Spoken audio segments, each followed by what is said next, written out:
परभणी जिल्ह्यामध्ये गंगाखेड नावाचा तालुका आहे। त्या गंगाखेडला वारकऱ्याची दिंडी आली, महिला मंडळ दिंडी आली वारकऱ्याची। एका मुलीने आपल्या वडिलाला विचारलं, बाबा कुठे निघाली ही दिंडी? वडील म्हणतात, बाळ ही दिंडी पंढरपूरला निघाली। मुलीने आपल्या बापाला विचारलं, बाबा दिंडी जर पंढरपूरला निघाली तर कोण आहे पंढरपूरला, कुणाकडे चालली दिंडी? त्या मुलीच्या बापानं उत्तर दिलं, बाळ जगाचा मालक भगवान परमात्मा पंढरपूरला विटेवर उभा आहे, त्याच्या दर्शनाकरता ही दिंडी निघाली। त्या मुलीनं वाक्य ऐकलं आणि ती मुलगी म्हणाली, बाबा जर जगाचा मालक पंढरपूरला विटेवर उभा असेल तर मला त्याच्या दर्शनाकरता घेऊन चला। त्या मुलीने आपल्या बापाकडे हट्ट धरला। कशाचा? कशाचा? आयफोन घेऊन देण्याचा, स्नॅपचॅट ओपन करून देण्याचा, कशाचा? पंढरपूरच्या देवाच्या दर्शनाकरता घेऊन जाण्याचा हट्ट धरला।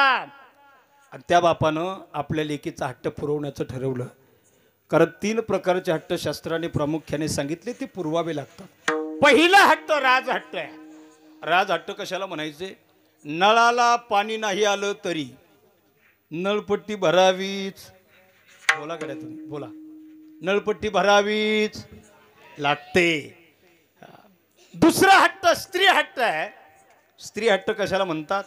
कपाट भरून साड्या घरात असल्या तरी संक्रांतीला नवी साडी घ्यावीच। ज्यांचे लग्न नाही ते बोलते, ज्यांचे लग्न एक बोलत नाही, जसे सगळे ब्रह्मचारी बसलेत। नवी साडी घ्यावी, तुम्ही असू की आम्ही असू, घ्यावी लागते। आणि तिसरा हट्ट बाल हट्ट, लेकरांचा हट्ट काही केल्या पुरवावा लागतो। पोरं फक्त इथं झोपण्याचा हट्ट धरू नका, ते कलाकार आहे। मी त्याला पाणी मागतो ते खाली खाली वागताय असं।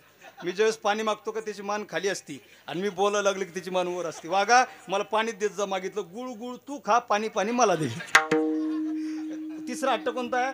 बाल हट्ट, लेकरांचा हट्ट पुरवावा लागतो। त्या मुलीने हट्ट धरला, बाबा मला त्या देवाच्या दर्शनाकरता घेऊन चला। त्या बापानं लेकीचा हट्ट पुरवण्याकरिता लेकीला सोबत घेतलं आणि पंढरपूरच्या दिंडीत तो बाप निघाला। मुक्काम दर मुक्काम करत पंढरीत पोहोचले, देवाचं दर्शन केलं। त्या मुलीचं नाव होतं संत जनाबाई। देवाच्या समोर जनाबाईनं देवाचं दर्शन केलं।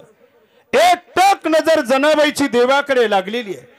जनाबाईनं त्या जगाच्या विटेवरच्या मालकाला डोळे भरून पाहिलं।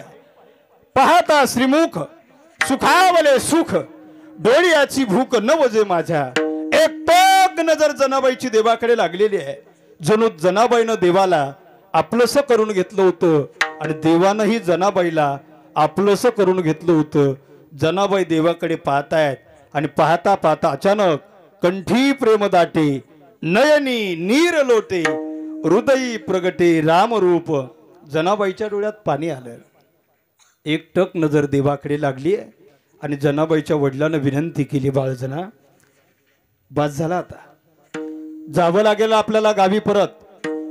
घरचे लोक वाट बघत असतील, परतावं लागेल आता आपल्याला गावी।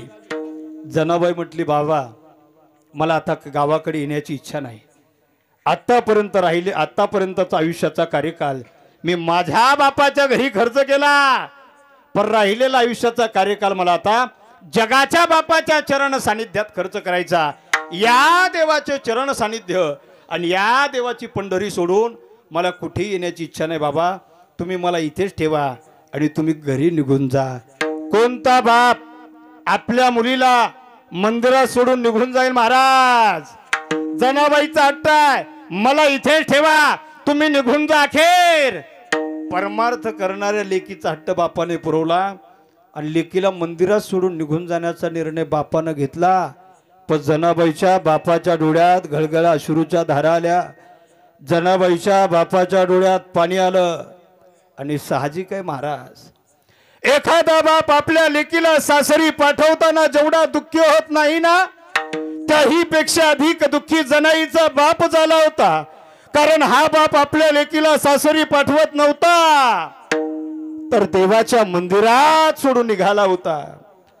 जनाबाईला सोडून निघाला बाप, डोळ्यात पाणी आहे। पाणी तर जनाबाईच्या बापाच्याही डोळ्यात आहे आणि पाणी तर जनाबाईच्याही डोळ्यात आहे। पण जनाबाईच्या बापाच्या डोळ्यातलं पाणी जनाबाई नावाच्या लेकीसाठी आहे, आणि जनाबाईच्या डोळ्यातलं पाणी स्वतःच्या बापासाठी नाही तर विटेवरच्या पांडुरंगासाठी आहे. बाप निघाला आणि त्यावेळी नामदेवराय नावाचे संत देवाच्या दरबारात आले. नामदेवराय जनाबाईच्या वडिलाला म्हणाले, बाबा चिंता करू नका, तुमच्या जनाबाईचा या पंढरीत मी लेकीसारखा सांभाळ करतो. वाक्य ऐकलं आणि जनाबाईच्या बापानं जनाबाईचा हात नामदेवराय नावाच्या संताच्या हातात दिला आणि जनाबाईच्या जीवनाचं कल्याण झालं.